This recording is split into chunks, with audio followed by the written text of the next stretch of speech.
할렐루야. 우리 주님을 사랑하시면 아멘 하시겠습니다. 2016년도 매일매일 하나님을 바라보고 믿음으로 정진하신 우리 모든 성도님들에게 왕성하고 창대하고, 별로 마음에 안 드십니까? 번성하고 강성케 되시기를 주님의 이름으로 축원합니다. 잠시 기도하겠습니다. 하나님, 또 감사하고 또 감사합니다. 벅차고 설레이는 마음으로 말씀으로 천지를 창조하시고 말씀으로 육신이 되어 우리 가운데 오시고 오늘의 말씀을 통하여 하나님 백성들에게 꿈을 주시고 비전을 주시고 약속을 주시고 능력을 주시고 새롭게 하시며 온전케 하시는 귀한 말씀의 비밀을 깨닫게 하시는 축복을 주실 것을 믿습니다. 한 주간 동안 하나님 나라 속에서 열심히 헌신하고 충성했던 믿음의 일꾼들, 오늘 또 새롭게 하시며 능력 있게 하시며 옷 입혀주시는 축복의 시간인 줄로 믿사오니 마음껏 하늘을 여시고 하늘의 신령한 복과 땅에 기름진 것으로 충만하게 이 시간 역사하여 주시옵소서. 예수님 이름으로 간절히 기도드리옵나이다. 아멘. 우리 좌우 계신 분에게만 믿음으로 한번 선포합니다. 오늘 당신에게 기적이 일어납니다. 치료의 역사가 나타납니다. 능력의 역사가 나타납니다. 성령님이 임재하십니다. 권능으로 함께 하십니다. 할렐루야. 믿음의 사람들은 믿음의 고백을 할 줄 알고 그 믿음의 고백을 주께서 들으시면 내 믿음대로 될지어다 주님께서 선포하시는 줄로 믿습니다. 한번 따라 하실까요? 아브라함에서 아브라함으로. 발음을 잘 하셔야 됩니다. 아브라함에서 아브라함으로, 이런 제목으로 말씀의 은혜를 나누기를 원합니다. 1988년 7월 1일부로 제가 여의도 순복음교회에서 교역자로 사역을 출발했습니다.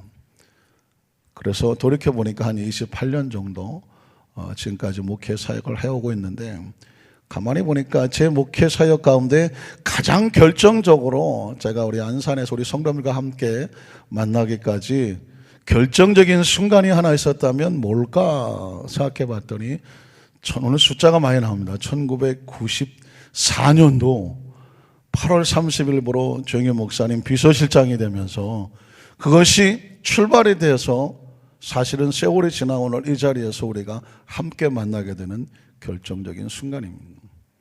교구장에서 비서실장이 된다는 것은 어떤 직책만 바뀐다는 것이 아니라, 지금 오늘 말씀을 묵상하면서 가만히 되돌이켜 보니까 어마어마한 상황들이 달라진다는 것이었습니다. 사실상 제가 교구장에서 비서실장 될 때에 부목사님부터 전화 한 통을 받고 내일 아침 당회장님실로 오십시오 하는데요, 그 당시 교구장이 조영계 목사님 당회장실로 간다는 것은 들어본 적도 없고 어디 있는지도 모를 정도였으니까 어마어마한 사건이었었고, 저는 그 밤에 잠을 못 잤습니다. 도대체 무슨 일일까 상상이 되질 않았습니다. 설상가상으로 아침에 당회장실로 갔더니 부목사님과 그 당시 총무국장 장로님이 계셨는데 제 양팔을 잡으시면서 무조건 아멘 하라고 하시더라고요. 여러분, 그렇지 않아도 지금 벌벌 떨고 있는 사람에게, 무슨 일인지를 전혀 모르겠는 사람에게 무슨 당회장님이 무슨 말씀을 하시더라도 무조건 아멘하고 하니까 무슨 거의 죽으러 가는 것 같은 그런 분위기였었던 것이거든요. 그래서 제가 무조건 알았다고 그러고 정말 두렵고 떨리는 마음으로 조 목사님 사무실 문을 열고 들어갑니다. 아무도 없고 혼자 가니까 진짜 아무도 없고 조 목사님 혼자만 계시더라고요. 눈을 마주칠 수가 없을 정도로 정말 굉장히 영적 두려움도 있었고, 도대체 무슨 말씀을 하시려고 하나. 그런데 딱 한 말씀이었습니다. 자네 오늘부터 여기서 근무해라. 제 평생에 잊혀지지 않는 말이죠. 오늘부터 여기서 근무해라. 그 얘기는 바로 이제 너는 더 이상 교구장이 아니다, 비서실장이다, 그런 얘기였었습니다. 그 당시는 그게 무엇을 뜻하는지도 잘 모르고 시작을 했습니다. 그런데 그 한마디가 삶을 뒤집어 놓아버렸습니다. 책상이 바뀌었죠. 교구실에 대교구장도 있고 여러 교구장들과 같이 있어야 되는데 책상이 단독 책상이 돼버리고 말았습니다. 비서실장 사무실이 따로 있고 비서실 직원들이 따로 있고, 그 책상은 조 목사님이 오래전에 쓰신 것이긴 하지만 당회장님이 쓰시던 책상이 제 책상이 되어버리는 것이죠. 그리고 그 당시에로 믿지 못하실지 모르겠는데 조 목사님하고 저하고 체형이 비슷했던가 봐요. 양복을 주시면 하나도 수선 안 하고 그대로 입었습니다. 안 믿어지십니까? 목사님 조금 철 지났다고 넥타이 조금 바깥에 빼놓으시면 달랑 집어다가 제가 신나게 맸었습니다. 그래서 그러니까 그 당시는 조 목사님 양복을 그대로 입었고 목사님 넥타이 그냥 갖다가 맸고, 식사도 당회장 목사님 그 식사하시는 분이 식사하시면서 따로 만들어 주셨어요. 그러니까 당회장 목사님 드시는 식사하고 양만 다르지 내용은 비슷하죠. 지금 나서 생각해 보니까 거의 다른 어떤 교육자들이 누릴 수 없는 그런 위치였었습니다. 조 목사님의 일정은 부목사님도 모르고 교무국장도 모르고 아무도 모르는데 저만 할 수밖에 없었습니다. 그래서 그 모든 지시 전달을 제가 하는 상황이었습니다. 그리고 지금 가만히 생각해 보니까 여의도교회 얼마나 그 주차난이 심합니까? 교구장 때 그 주차 한번 하려면 새벽같이 와서 정말 돼야 차가 들어갈 수 있는 상황이었는데 비서실장이 되고 나니까 전용 주차 공간이 있더라고요. 가장 가까운, 유사시에 움직여야 되니까. 지금 제가 여의도 교회 가면은요, 주차할 데가 없어요. 지금은. 그래서 제가 국민일보 빌딩에다가 집어넣고 하는데, 그 당시는 뭐 제 자리가 딱 있어 아무도 손대지 못하는 그런 자리가 있었다는 것입니다. 가만히 생각해 보니까 그 당시에 조 목사님이 국민일보 이사장이셨는데, 이사장 비서실장 라이센스 신분증을 주시더라고요. 그러니까 공항에 가면 VIP 주차장도 프리로 들어갔어요. 그러니까 지금 가만히 생각해 보니까 오늘부터 이 사무실에서 근무해라 이 말 한마디 속에는 그 배우의 비서실장으로서 역할해야 되는 여러 가지 것들이 한꺼번에 딸려오는 것이었더랬어요. 어떤 분은 말하더라고요. 어떻게 비서실장이 됐냐고. 나중에 저를 보고 목사님이 그렇게 불어를 잘하셔갖고 비서실장이 됐다면서요. 불어요? 불어가 뭐지? 프랑스어 제가 조금 하죠. 메르치 볶음 뭐 이런 거, 몽블랑 뭐 그 정도는 뭐 하죠. 아랑드롱 이런 것들은 좀 제가 여러분, 그러니까 저는 제가 무슨 불어를 하겠습니까? 어떤 분은 말하더라고요. 아유, 목사님 사모님이 최자실 목사님 조카라면서요. 하나님의 딸인 줄은 내가 알겠지만 목사님 조카인지는 내가 모르겠네. 그러니까 전혀 근거 없는 소리가 나오네요. 그러니까 철저하게, 사실은 제가 그 자리에 갈 줄도 몰랐고 그 자리에 가서도 도대체 왜 이런 일이 일어난지를 몰랐습니다. 나중에 알고 보니까 조 목사님 비서실장을 한 사람을 찾기 위해서 여의도 교역자 850명의 인사 카드를 뽑아갖고 그 중에 10장을 부지렸고 그 10장 중에서 한 명을 선택했는데 누굴까요? 그게 제 카드였던 것입니다. 그러니까 비서실장을 선택하기 위해서 그렇게 많은 노력을 위해서 하고 있었지만 저는 꿈에도 몰랐고 제 입장에서는 전적인 은혜고 은총이죠. 여러분, 그 한마디가 그렇게 사역 전체를 바꿔놓습니다. 그래서 제가 1년 뒤에, 조 목사님 비서실장 1년 뒤에 나이 35에 진짜 여의도교회 초유의 그런 사건이 있었죠. 원당교회 담임 목사를 제가 가게 된 것입니다. 그것도 깜짝 놀라고 그 이후에 계속 담임 목사로만 움직였었죠. 사역 계속 발령을 받고. 그 사건이 없었으면 아마도 제가 여기까지 와 있을까? 아마 그건 누구도 확정하지 못했을 것입니다. 제가 왜 이 말씀을 드리냐면 오늘 성경에 보면 전 이런 궁금증이 있었거든요. 아담과 하와 이후에 노아 홍수 시대에 그 이후에 새로운 인류가 출발하게 되어지는데 그 중에 한 사람을 세워서 믿음의 조상을 세워야 돼요. 많은 사람이 있을 수 있었겠죠. 그런데 어떻게 하필이면 아브라함인가? 그게 궁금하다는 것입니다.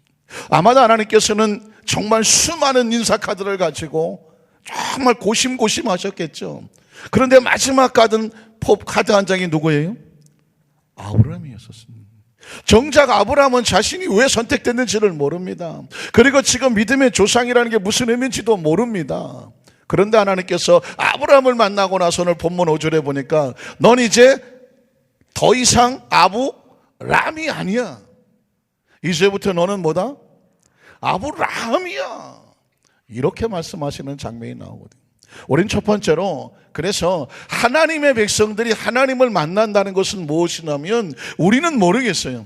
그러나 전적인 하나님의 선택을 통해서 존재와 위치와 그리고 우리의 삶의 미래 모든 것이 새롭게 바뀌어지는 축복의 존재가 된다는 사실이 무엇을 믿는 것이다? 하나님을 믿고 만나는 것입니다. 한번 따라 하실까요? 하나님을 만나면 전적인 하나님의 은혜로 우리의 존재와 운명이 상상할 수 없는 무엇이 될까요? 축복의 주인공이 됩니다. 믿으십니까? 일어나면은 천정이 날아가야 되는 것 아닙니까? 하나님을 만나면 그 어떤 사람이라고 할지라도 전적인 하나님의 은혜로, 지금 여러분 얘기를 하는 겁니다. 우리 얘기를 하는 것입니다. 다른 사람 얘기하는 게 아니에요. 전적인 하나님의 은혜로 우리의 처지와 상황과 우리의 과거와 현재에 상관없이 우리가 상상할 수 없는, 아마 여러분이 지금 멍하신 이유가 상상이 안 돼서 그러시는 것 같아요. 우리가 상상할 수 없는 하나님의 축복의 주인공이 된다는 사실, 여러분 꼭 기억하시기를 주님의 이름으로 축원합니다. 그래서 하나님께서 아브라함을 만나면 우리는 눈깔이 동그래져야 돼요. 하나님이 아브라함을 만나요. 뒤집어 아브라함이 하나님을 만나요. 그러면 도대체 그 사이에 그 상황에 어떤 일이 벌어지겠습니까? 궁금하지 아니하십니까? 그게 바로 창세기 12장 1절로 4절에 보면 하나님과 아브라함의 첫 만남이, 처음 만나면 도대체 어떤 상황이 벌어질까요? 여러분 익숙한 장면이지만 하나님과 아브라함이 처음 만나는 장면이란 그런 관점으로 본문을 들여다보십시오. 또 다른 은총과 메시지가 우리에게 선포되고 있습니다. 야훼께서 아브라함에게 이르시되 너는 너희 고향과 친척과 아버지의 집을 떠나 이제까지 내가 익숙했던 그런 아브라함이라고 하는 그냥 그런 고향 속에서 어느 지역 사람, 어느 학교 출신, 어떻게 살아왔다는 지나간 이력서의 그 모든 것의 종지부를 끊고 찍어내고 어떻게 해야 돼요? 이제부터는 내가 내게 보여줄 새로운 하나님과의 관계 속에서 하나님이 주시는 새로운 미래를 바라보고 나가라고 하는 것입니다. 그 미래는 어떤 것일까요? 내가 너로 큰 민족을 이루고, 한번 따라 하실까요? 내가 너로 큰 민족을 이루고. 가만히 보니까, 아니 목사님 그렇게 힘차게 말씀하셨는데 별로 새로울 게 없는데요? 늘 아는 말씀 같은데요? 여러분 그렇게 들리십니까? 내가 너로 큰 민족을 이루고. 아브라함은 지금 큰 민족을 이루어달라는 꿈을 가진 적도 없어요. 상상해 본 적도 없어요. 그럴 능력도 없어요. 그럴 자격도 없고 그럴 처지도 안 돼요. 그런데 누가 하시겠다는 것입니까? 내가. 여기 포인트는 하나님이에요. 내가 널 그렇게 만든다는 것입니다. 오늘 이 시간에 우리가 나와서 하나님 말씀을 듣습니다. 무엇을 기대하십니까? 누구를 기대하십니까? 하나님이죠. 우리의 처지는 다 비슷하잖아요. 그런데 하나님의 생각이, 하나님의 계획이 우리에게 선포하는 것입니다. 하나님을 만났더니 이렇게 말씀합니다. 내가 너로 큰 민족을 이루게 할 거야. 이전에 아무것도 없었던, 넌 더 이상 민족이 없는 존재가 아니야. 넌 민족이 있는 존재야. 두 번째, 내게 복을 주어서 내 이름을 창대하게 할 것이니 네가 복이 될 것이다. 여러분 원래 복덩어리십니까? 여러분 설레이지 아니하십니까? 하나님께서 저와 여러분을 불러놓고 만나니까 하나님께서 이렇게 말씀하는 것입니다. 넌 이제 더 이상 복을 받으려고 기웃거리지 마라. 여기저기 다니면서 눈치 보지 마라. 쭈뼛거리지 마라. 네가 복이다. 믿으십니까? 그럴 자격이 없어요. 아니 그럴 신세도 안 된다니까. 어떻게 우리가 어떻게, 아니 어디서 복 부스러기만 좀 어떻게 주셔도 좋겠구만. 어제 뉴스에 보니까 미국에서 저 IS에 뭐 자금이 있는 그런 빌딩을 폭발을 시켰다고 그랬더니 그 안에서 그냥 달러가 그냥 공중으로 날아가는 그게 화면에 잡혔다고 뉴스에 나왔더니, 그랬더니 어떤 분이 말하기를 저걸 주스러 가야 되나, 저거 어떻게 해야 되냐. 아니 정말 얼마나 정말 그 부스러기라도 먹고 싶으면 그 IS 그 폭파된 곳에서 달러가 공중에 날아갔다고 했더니 혹시 떨어진 거라도 주스러 가야 되지 않느냐고. 물론 좋겠지만 저도 그런 생각이 확 들더라니까. 가면 따라갈까 아마. 여러분, 사실상 우리 인간의 삶 가운데서 우리의 존재 속에서 복이 생긴다는 것은 얼마나 귀한 것입니까? 어디 가서 좀 따라가면 좀 하나라도 좀 얻어 먹을 수 있으면 얼마나 귀한 것입니까? 그런데 하나님은 아브라함에게 너 이제까지 그렇게 살았어? 아니야. 넌 더 이상 그런 존재가 아니다. 내가 내게 복을 주어서 네가 창대해지게 되고 네가 복의 근원이 될 것이라고 말씀합니다. 믿으십니까? 이렇게 들으셔야 되는 거예요. 하나님 말씀을 들었더니, 하나님 앞에 나왔더니 넌 더 이상 그런 존재가 아니고 이제부터는 이런 존재야. 믿으십니까? 이게 하나님의 계획이에요. 제가 아까 조영기 목사님께서 여기서 근무해란 말 뒤에는 그 당회장의 영권이 들어있고 인사권이 들어있고 그리고 권세가 들어있고 책임이 들어있고 그 모든 것이 한꺼번에 들어있는 그런 말이었어요. 자, 내가 너로 큰 민족을 이루고 네가 복이야 라고 하신 것은 그럴 능력이 있으신 분이 하는 겁니다.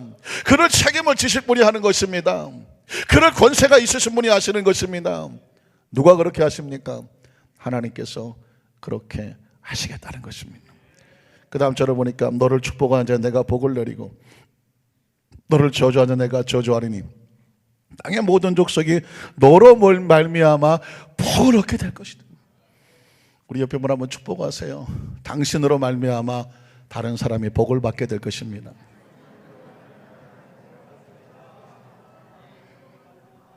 믿으십니까? 전 눈물이 나도록 귀한데 너로 말미암아 천하 모든 백성이 복을 받게 될 것이다. 누가 그렇게 하겠다는 것입니까? 우린 내 스스로 복 받기도 급급한 판인데 우리가 뭘 어떻게 하겠어요? 그런데 하나님이 그렇게 하시겠다는 것입니다. 사랑하는 성도 여러분, 믿음이란 뭘까요? 4절에 보니까 이렇게 말하고 있습니다. 이에 아브라함이 야훼의 말씀을 어떻게 했어요? 이게 되기나 하는 말입니까? 이게 가당치나 한 말입니까? 아니, 아브라함이 어떻게 큰 민족을 이루겠어요? 아브라함이 무슨 그 복이 되겠어요? 아브라함 때문에 누가 복을 받겠어요? 자기가 자신을 생각하면 아무런 가능성이 없습니다. 아주 허황돼 보입니다. 상상이 되지 않습니다. 그런데 지금 아브라함은 지금 누굴 믿고 가고 있습니까? 아버지? 엄마? 누굴 믿고 가고 있습니까? 하나님의 약속의 말씀을 믿고 따라갔고, 이걸 뭐라고 말하냐면 믿음이라고 말하고 신앙이라고 말을 하는 것입니다. 결과 아시는 것처럼 하나님은 아브라함을 기필코 믿음의 조상으로 만들어내고 마셨습니다. 아시는 것처럼 지금 역사 속에서 내려온 이스라엘과 이스라엘 민족은 모두 다 아브라함 속에서 태어난 자손들입니다. 그 한 사람을 통해서 어마어마한 민족과, 그렇죠? 저 이스라엘 민족과 이슬람 아랍의 모든 사람들은 전부 다 아브라함의 후손들입니다. 그 사람들이 왜 싸울까요? 서로 아브라함이 자기 친아버지라고 싸우는 거예요. 그러니까 하나님은 약속하시면 이루어 내시는 줄로 믿습니다. 지난 12일 화요일 날 예수가족교회에 제가 부흥회를 갔는데 우리 장로님들도 많이 따라오셨고 교육자님들도 오셨습니다. 부흥회를 갔는데 신성남 목사님께서 아예 그 강사 소개를 하면서 제 신상을 털어버리더라고요. 그러니까 물론 이제 강사를 잘 소개하려고 이렇게 하시는 건 좋은데 제가 앉아있기에 그냥 고개가 점점 숙어질 정도로 아주 민망스럽게 지나간 과거를 아주 털어버리시더라고요. 그래서 가만히 말씀을 묵상을 하면서 제가 생각을 해봤습니다. 원래 공부하는 것을 좋아하고 또 공부할 수밖에 없고 순복음의 신학적인 어떤 것을 더 해야 된다기 때문에 일찌감치 목회를 시작했기 때문에 제가 공부를 해서 한세대 영산신학대학원도 공부를 했고 연세대 연합신학대학원에도 상담을 전공을 했고 그리고 또 거기에는 안 나왔지만 대전에 가면 복음신학대학원 대학교라고 있는 곳이 있는데 거기 들어가서도 석사를 했고 또 장로교 신학대학하고 이렇게 공동하기로 된 것이기 때문에 UTS라고 하는 유나이티드 디시올로지컬 세미나라는 곳에서 신학 박사하기도 하고 또 미국 오랄 로버트 대학에서 디민 목회학 박사하기도 하고 공부는 쭉 계속 해왔어요. 그리고 가만히 생각해 보니까 비서실장 이후에 원당교회 담임 목사를 했죠. 미국 베데스다 대학교에 담임 목사를 하고 또 부총장을 했죠. 한국에 와서도 영광대학 국장을 하고 개척국정을 하고 김포성전 담임 목사를 하고 또 여기도 직하성전 담임 목사를 하고 강덕계 담임 목사와 또 지성여대 담임 목사를 하고 그리고 또 우리 안산교회에서 여러분을 지금 만나고 있죠. 제가 부족한데 안산기독교연합회 실무 부회장을 하죠. 부흥사회 부회장을 하죠. 또 우리 총회, 기아성 총회 체육위원장을 하죠. 또 경기도 체육연합회 부회장을 하죠. 제가 이렇게 들어놓으니까 목사 오늘 이상하시네. 왜 저렇게 자기 얘기만 잔뜩 하시나. 그러실 수 있습니다. 여러분, 제가 지금 지금 현재 있는 것들을 자랑하고 싶어 하는 것 같습니까? 이 모든 것들이 1985년도 여의도 순복음교회 그 2층 수예배 때 그 성전 발코니에 앉아서 처절하게 20대 후반의 신학생이 어떻게 무엇을 해야 될지 아무것도 모르겠는, 그냥 앞뒤를 돌아봐도 아무것도 없는, 누구 하나 믿고 의지할 수 없는 그런 처절한 상황 속에서 하나님의 이름을 목내어 부르면서 처절하게 눈물로 기도하면서, 하나님 아무것도 모릅니다, 아무것도 없습니다, 하나님 이끌어 주십시오. 늘 철야하고 산에 가서 산기도 기도하며 눈물로 기도했던 것이 엊그제 같은 모습인데, 세월이 지나는 과정 속에서 도무지 이루어질 수 없는 것 같았는데 하나하나 전부 다 하나님이 하셨다는 거죠. 하나님. 전 그래서 철저하게 부끄러고 연약하고 모자랄 것밖에 없는데, 강단에 올 때마다 넌 하나님 어떻게 이 강단에 섭니까? 그런 심정으로 서는데, 가만히 그날 목사님이 제 지나온 그 프로필을 갖다가 부흥회한다고 그 교회 성도들한테 소개를 하는데 저 혼자 눈물이 나더라고요. 이 모든 것을 하나님이 끌어주셨구나. 그렇지 않았을까요? 아브라함에게 내게 복을 이루어주고 네가 복이 될 것이고 천하 모든 백성 너를 통해서 복을 받게 될 것이고, 그렇게 아브라함에게 그렇게 많은 축복을 하셨습니다. 세월이 지난 다음에 아브라함이 믿음의 조상이 되어서 죄로 지나온 세월을 돌이켜보면 그게 다 누구의 능력입니까?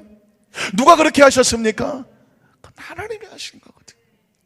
제가 이 말씀을 드리면서 아주 조심스럽게 여러분의 고백을 하는 것은 뭐냐면, 제 그때 당시의 모습은 여기 있는 저와 여러분 모습과 전혀 더 힘들고 어려운 모습이었었습니다. 그러나 한 가지, 야훼의 말씀을 아브라함이 따라가고 했던 것처럼 제가 할 수 있었던 것은 철저하게 여러 가지 인간적인 유혹이 보이고 방법이 보이더라도 하나님 앞에 내 미래를 맡기는 거, 그거 하나 붙잡고 정도에 서려고 했고 기도하려고 몸부림쳤고 하나님만 의지했던 것이 세월이 지나서 보니까 여기 와 있더라고요. 저는 우리 사랑하는 안산교회 성도님들에게 오늘 하나님께서 아브라함에게 선포하신 말씀은 아브라함에게만 선포하는 말씀이 아니에요. 왜냐하면 아브라함은 샘플일 뿐입니다. 그냥 샘플이에요. 아브라함에게 이런 역사가 나타난다고 하면 그 믿음의 후손인 너희에게도 똑같은 역사가 나타나요. 믿으십니까? 어디서 물건을 살 때 샘플 하나를 딱 보면 아, 이게 이런 거구나. 그럼 나머지도 샘플하고 어떨까요? 똑같이. 이거 샘플하고 물건이 다르면 분량이 이건 반품시키는 거죠. 아브라함은 우리의 샘플일 뿐이에요. 특별한 존재가 아니에요. 연약하면 더 연약했지. 그냥 샘플이에요. 하나님은 샘플하고 얘기하는 것이고 샘플을 성경에서 보여주는 겁니다. 그리고 아브라함에게 하나님 역사하신 그 샘플의 역사가 누구에게도, 우리에게도 어떻게 일어난다? 동일하게 일어나는 것입니다. 그렇다고 여러분이 신학을 하라는 것은 절대로 아닙니다. 각자 맡은 분야 속에서 철저하게 그 어떤 상황이 있었든지 하나님의 약속의 말씀을 믿고 포기하지 않냐고 눈물로 기도하며 그 자리에서 기다려내라는 것입니다.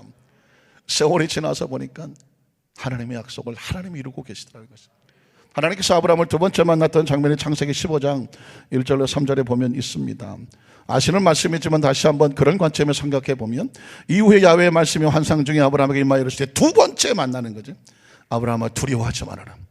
나는 내 방패여 너의 지극히 큰 상급이다. 아브라함이 이르되 주 야훼 무엇을 내게 주시려 하나이까? 나는 자식이 없사오니 나의 상속자는 이 다메섹 사람 엘리에셀입니다. 우리 첫 번째 하나님께서 아브라함에게 그런 놀라운 약속의 말씀을 주셨고 말씀 따라 갔지만 현실은 여전히 당장 눈앞에 벌어지는 것은 아니었습니다. 그래서 믿으면 뭐가 필요하느냐? 인내가 필요한 것이에요. 기다림이 필요한 것입니다.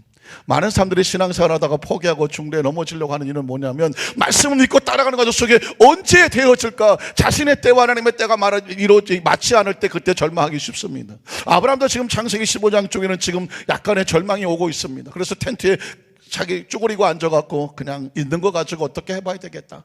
하나님께서 믿음의 조상을 세우고 자손을 많이 준다고 그랬는데 내 힘으로 능력이 없으니까 그냥 종을 좀 입양시켜서 그 자식이라도 데려서 후계자로 삼아야 되겠다. 이게 인간적으로 하는 방법이에요. 할 수 없어요. 이게 인간의 한계예요. 그런데 하나님께서는 하나님 백성들에게 아니 아브라함을 샘플로 세워서 하나님 자녀는 한계에 스스로 한계에서 절망하지 말라는 것입니다. 하나님의 사람은 믿음의 사람은 한계를 뛰어넘는 하나님의 시야를 갖게 하시는 거죠.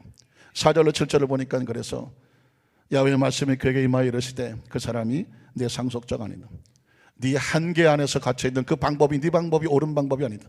네 몸에서 날짜가 내 상속자가 되리라. 상상치 못할 그 한계에 부딪혀있는 내 몸에서 그 한계를 뛰어넘을 수 있는 상속자가 나오게 될 것이다.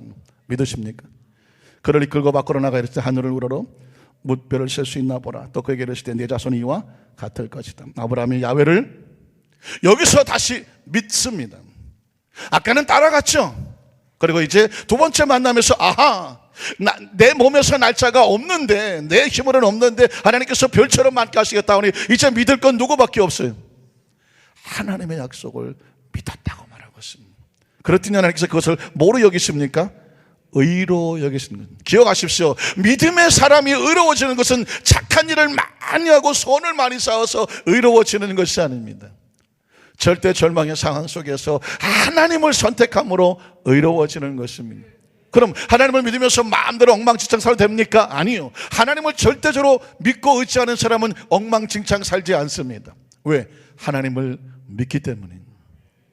7절에 보니까 그래서 또 그에게 이르시되 나는 이 땅을 내게 주어 소유를 삼게 하려고 너를 갈대아 인해 우리에서 이끌어낸 야훼. 하나님은 자꾸 이 아브라함의 머릿속 생각 속에 하나님 어떤 존재인지를 보여주려고 애를 쓰고 있습니다. 제가 아까 1985년도 이야기를 말씀을 드렸는데 그때 늘 하나님 앞에 엎드려 기도하는 그 기도로 삶을 살았습니다. 물론 평생 기도로 살아야 되겠지만요. 그때 제가 예배 가운데 보았던 환상 하나가 도무지 상상할 수 없는, 아니 불경스러울 것 같은, 그때 당시에는 도무지 이런 생각도 하지 말았는데 막 생각 들 때마다 고개를 흔들어 봤던 것이 뭐냐면 여의도 순복음교회 대성전에서 제가 강단에서 설교하는 모습이었습니다. 아니 아무것도 없었는 1985년이라고 말씀드렸죠. 아무런 가능성, 여의도 교회 교역자도 아니고, 그리고 아니 그 조목사님 설치는 그 강대상에서 어떻게 설교하는 모습을 바라보겠습니까? 그 생각이 들자마자 고개를 흔들었어요. 얘도 놀란 것 같아. 흔들었어요. 아니 이건 아니야. 아니 난 저기 뭐 그냥 올라가 근처도 가본 적이 없어. 그런데 가만히 보니까 곤색 양복에다가 빨간 넥타이를 메고 강단에 설교를 하고 있더라고요. 그 이후에도 기도할 때마다 그런 모습이 보여요. 아니 이건 아니야. 이건 아니야. 아니 바랄 걸 바라고 꿈꿀 걸 꿈꿔야지. 전 그래서 마치 텐트 속에 들어가 있는 것을 아니야 난 저 아래 강단에서 야 새벽 설교만 해도 다행이고 그냥 저기서 그냥 찬양 인도만 해도 다행. 아니 여의도교회 교육자만 돼도 내가 다행이겠다. 왜냐하면 그럴 가능성이 없었던 상황이었습니다. 그런데 세월이 쭉 흘러갑니다. 그리고 1985년도에 그런 환상을 가지고 그것 때문에 기도했었던 그 모습이 2004년도에 선교사 귀임을 하고 10월달에 기억해요. 새벽 예배 5번의 설교를 하라고 저한테 명령지가 하나 딱 들어왔는데 가만히 그 여의도 순복의 강단에 처음 강단에 설교를 하러 서는 날이었습니다. 무슨 양복을 입었을까요? 무슨 넥타이를 맸을까요? 알기는 뚫어지겠잖아요. 그래야 될 것 같더라고. 아니 그럴 수밖에 없더라고. 왜? 20년 전에 보았던. 그래서 그 자리에 서서 성도들에게 그때 그 모습을 설명하고 간증하면서 펑펑 울면서 눈물로 설교했던 기억이 나는데, 아니 그럴 수가 없는 거예요. 그럴 수가 없는 거예요. 그런데 하나님이 하시는 거예요. 여러분 우리가 이걸 생각하죠. 우리가 뭘 해야 되는 게 아니에요. 해야 된다고 하면 약속을 믿고 아브라함처럼 약속을 믿고 그것을 기대하고 포기하지 않는, 그걸 뭐라고 말하냐면 기도라고 말하는. 왜 기도해야 되느냐? 포기하지 않는 거거든요. 왜 기도해야 되느냐? 기대하기 때문입니다. 또 한 가지 제가 말씀을 드리면, 미국에서 선교 생활을 할 때요, 제가 금요철에 들어가기 전에 홀로 어디 기도할 데가 없어서 그 앞에 주차장이 꽤 넓었었는데 그 주차장에서 늘 1시간, 1시간 반 이상 계속 방언으로 기도하면서 그 주차장을 돌면서 기도했었어요. 근데 어느 날 제 머릿속에 생각 속에 그 주차장이 교회로 보이기 시작하더라고요. 딱 정사각형이었어요. 그래서 저는 이제 그런 눈치가 있거든요. 하나님이 나를 이 정사각형 있는 그런 교회에서 목회를 하게 하실라나? 그래서 제가 선교사 귀임하고 찾아다니는 게 정사각형 교회가 어디 있어? 오산의 기도원도 동그랗죠? 여의도도 동그랗죠? 그리고 여러분 형제교회 가보면요, 거의 성전들이 좀 이렇게 아무리 네모난 척했지만요, 어떻게 양쪽이 좀 혓대든가 이렇게 좀 이렇게 약간 좀 삐딱합니다. 그랬더니 김포 성전을 갔더니 사각형이에요. 그래서 내가 여긴가 보다 그랬어요. 그런데 그때는 독립되기 전이라 지성전이었었고, 그런데 독립된 이후에 사각으로 된 교회가 하나 있더라고. 어느 교회예요? 눈치가 맵다. 제가 처음 이 강단에 서서 설교했을 때, 제가 이 안산교회를 알지 못하고 처음 와서 이 강단에 금요체에 섰을 때 깜짝 놀랐다니까. 까무러치는 줄 알았다니까. 여기가 사각이었습니까? 기둥 하나 없는, 주차장에 기도 없잖아요. 전 혼자 눈물 흘리는 거예요. 그냥 바라본 거예요. 근데 그게 내가 바라본 것도 아니고 하나님이 바라보게 하시거나 하나님 또 바라보는 내 머릿속에 있는 것을 붙잡고 기도한 거예요. 그런데 여러분, 하나님이 때가 되시면 하나님이 이루십니다. 믿으십니까? 여러분, 혹시 정말 이런 게 나한테 이루어질까? 왜 이런 게 나에게 보여질까? 혹시 여러분 기도하면서 고개 흔드십니까? 아니면 기도하면서 그 모습을 간절히 삼하고 계십니까? 지금 하나님은 아브라함에게 다른 거 요구한 거 하나 없습니다. 텐트에서 나와서 하늘의 별을 봐. 네 자손이 이와 같이 될 거예요. 그건 아브라함의 능력으로 되는 게 아닙니다. 누구의 능력으로 되는 것입니까? 하나님의 능력으로 되는 것입니다. 마지막 세 번째 만남이 오늘 핵심 주제가 되어지는데, 하나님께서 아브라함과 세 번째 만나시는 장면이 나옵니다. 창세기 17장 1절입니다. 자, 아브라함이 99세 때에 야훼께서 아브라함에게 나타났다. 자, 세 번째 만나는 장면입니다. 자, 그에게 이르시되 이렇게 합니다. 나는 전능한 하나님이다. Almighty God이라고 말하는데, 하나님은 전능하다라고 말씀합니다. 그러니까 여러분, 이 말씀에 굉장히 중요한 의미가 있습니다. 아브라함에게 역사하신 것들은 전부 불가능해 보이는 일들입니다. 99세까지 아직도 아이가 없습니다. 자식도 없습니다. 아무것도 없습니다. 그런데 하나님께서 아브라함에게 전능한 하나님이라고 말하고 있습니다. 그리고 말씀하신 너는 내 앞에서 행하여 완전하라. 완전하는 게 영어로 하면 blameless인데 흠이 없어라, 그렇게 얘기하는 것입니다. 그러면 전능하신 하나님 앞에 흠이 없이 행하려면 어떻게 해야 돼요? 의심하지 말아요. 전능하신 하나님 앞에 앉아갖고 그게 될까 안 될까 계산하고 따지고 앉아있으면 그걸 뭐라고 말하죠? 그건 불신앙이라고 말하죠. 그러니까 전능하신 하나님 앞에서 우리가 완전하게 행하려고 하면 그분이 하신다. 믿으십니까? 여러분과 저를 바라보면 이게 되겠어? 내 스펙을 보고 내 위치를 보고 내 상황을 보면, 그리고 내 지나온 삶, 아브라함이 75세 하나님을 만나서 약속을 받았는데 99세가 됐는데도 아무런 변화가 없어. 그러니 의식 속에, 사고 속에 그 100% 믿음이 있겠습니까? 그런데 하나님께서는 그 세 번째 나타나서 내 앞에서 blameless, 흠이 없어야 돼. 그게 뭘까요? 끝까지 믿어야 돼. 믿으십니까?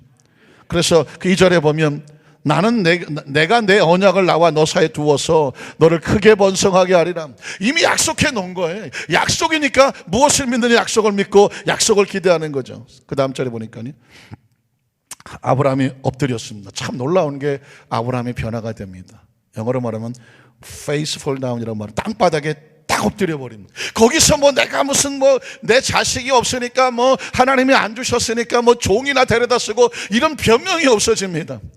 이제는 그냥 고개를 땅바닥에 쳐박아 버립니다. 하나님이 또 그에게 말씀하여 이르시되 보라, 내 언약이 너와 함께 있기 때문에. 그럼 그런 일들이 나한테 어떻게 이루어지느냐? 누가 나하고 함께 있기 때문에? 약속이 있기 때문에. 하나님의 약속이 나하고 함께 있기 때문에, 그래서 나한테 어떤 일이 벌어지자면 너는 여러 민족의 아버지가 될 거다. 하나님 말씀을 우리가 들어야 되는 이유가 뭐냐면 말씀이 약속이거든요. 이 말씀이 선포될 때 여러분 수백 명이 앉아서 말씀을 듣는데 간절히 바라기는 모든 성도들에게 이 말씀이 하나님의 약속으로 내 약속이 되시기를, 내 말씀이 되시기를 주님의 이름으로 축원합니다.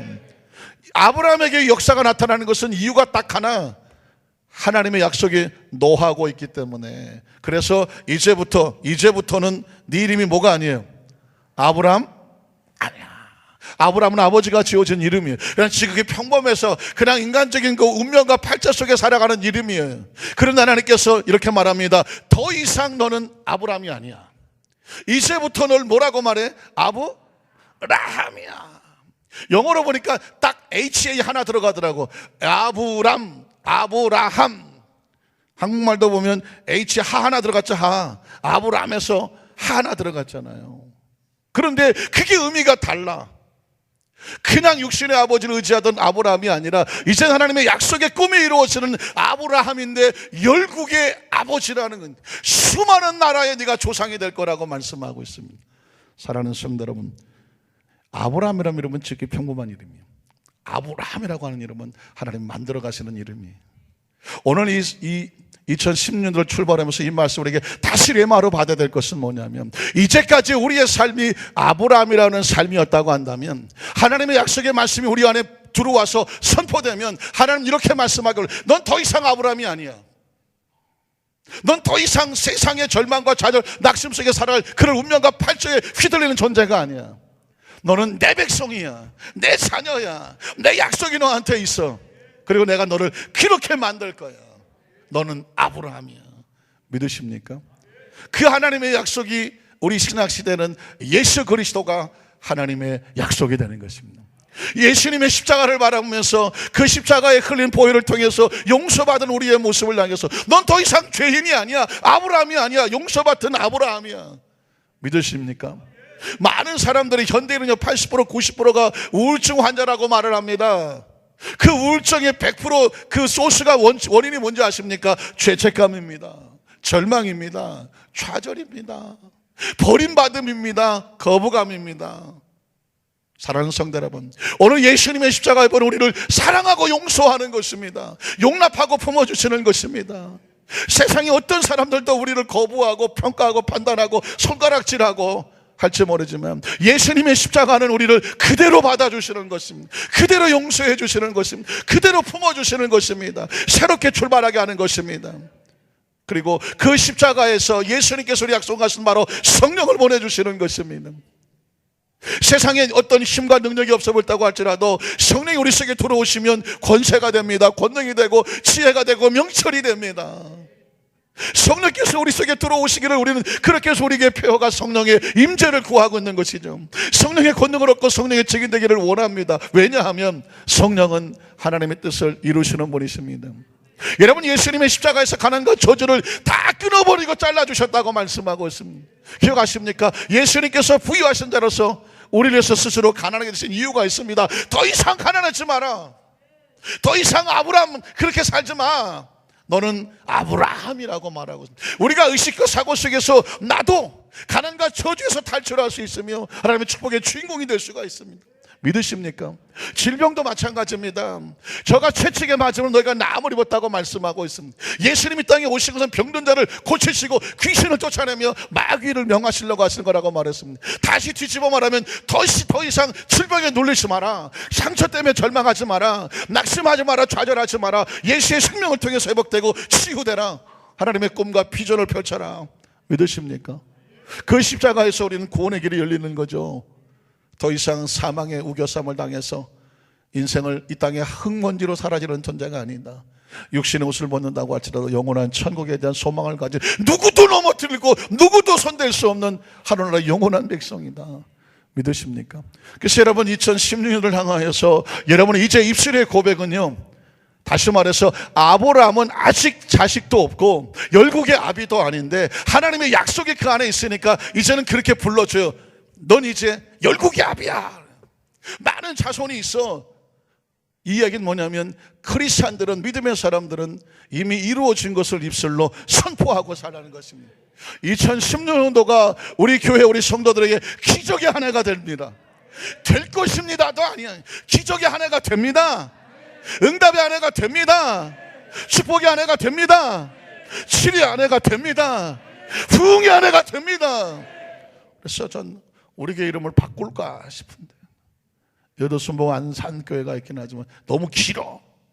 그래서 삼천순복음교회를 바꿔. 뭐 김천도 아니고 이천도 아니고 삼천은 뭐냐. 제가 생각할 경기도 이천에 이천순복음교회가 있더라고요. 그래서 이왕 그럴 거 또 헷갈릴까 봐 우리는 경기도 안산에 삼천순복음교회, 3,000명의 기도하는 용사가 모이는, 삼천리 자전거는 아니고 삼천순복음교회. 이름이 조금 삼자가 들어가서 것이긴 하지만 저희 아버님 성함이 삼자가 들어가서 삼자는 가급적 안 쓰려고 하는데, 베드로가 설교했더니 3,000명이 구원을 받더라 그랬는데, 여러분 영적인 이름이죠. 영적인 이름으로 기억하십시오. 기도할 때마다 우리 여도순복 안산교회가 3,000명의 기도하는 용사들로 채워질지어다. 여러분의 가정에 이름을 붙이세요. 2010년도에 우리 가정은 기적의 가정이다, 축복의 가정이다, 능력의 가정이다. 여러분 자녀들에게도 이름을 잘 붙여주세요. 축복아, 형통아. 저는 우리 김명래 장로님 그 아들 이름 참 멋있어요. 총명아 그러더래요. 그래서 이제 총명해 보이더라고. 여러분의 자녀들 이름을 좀 많이 부르세요. 축복아, 능력아 막 갖다 붙여. 호적 다 바라는 뭐 바꾸라는 것은 아니지만 영적으로 자꾸 불러주시라는, 이름을 선포해 주시라는 것입니다. 그리고 여러분 2010년도 1월달도 축복하고 하는 것이, 1월달은 나에게 능력이 한 달이 됩니다. 그럼 매일매일도 이름을 붙이셔요. 얼마나 신나는지 모릅니다. 이름을 계속 붙여가는 것입니다. 왜냐하면 이게 믿음의 법칙입니다. 간절히 바라기는 2010년도를 출발하면서 하나님께서 아브라함을 산풀로 삼으셨는데 전적인 은혜로 하셨구나. 그리고 그의 이름을 바꿔버리셨구나. 의식과 사고도 바꾸셨구나. 그리고 선포하게 하시는구나. 난 잘 되고 있다. 잘 될 수밖에 없다. 하나님 안에서. 왜? 하나님 하시니까. 2010년에게 기적의 한 해가 되고 운명과 발전을 바꾸는 내 인생의 역사 속에서 정말 그 2010년은 정말 놀라운 한 해였다. 내 삶의 역사를 바꾸고 운명을 바꾸는 한 해였다. 그런 놀라운 일들이 2010년에 매일 일어나도록 여러분 바라보고 꿈꾸고 입술로 선포하십시오. 역사는 하나님이 이루어 주실 것입니다. 이 축복의 주인공이 되기를 주의 이름으로 축원합니다.